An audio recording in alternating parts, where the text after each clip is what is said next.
Izay fa iverina eto Madagasikara isika iresaka lafim-baovao hafa.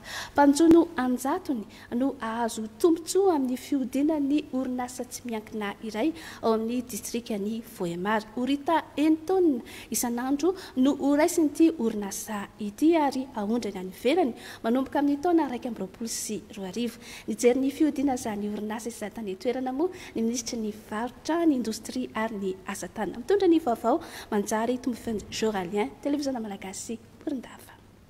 Vinavinaina ho 9 taona isan'andro ny hazan-dranomasina orita na polpa no ampidilina amin'ity ozinina ity ary any amin'ny taona 2024 dia efa iodina. Ampavarano any amin'ny toerana misy an'le collecte na polpa zany le izy dia misy usine tampon any zany hoe ny pêcheur zany manaritra le polpa ao amin'le usine tampon mba ho conservena satria ao misy amin'le production na glace ny tariny dia misy bateau de collecte koa zany omena la disposition ny pêcheur afahan'zareo mandeha amin'le toerana naovan'zareo amin'ny pêche.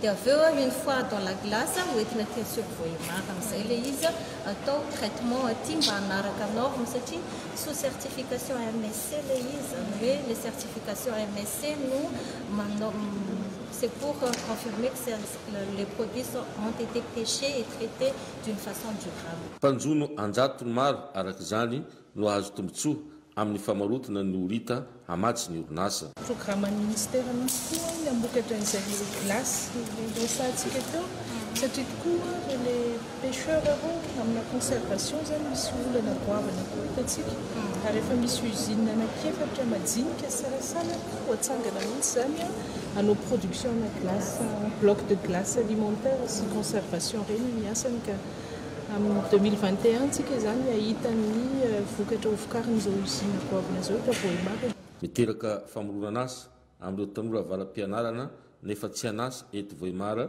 ny fahavitan'ny fotodrafitrasa ity.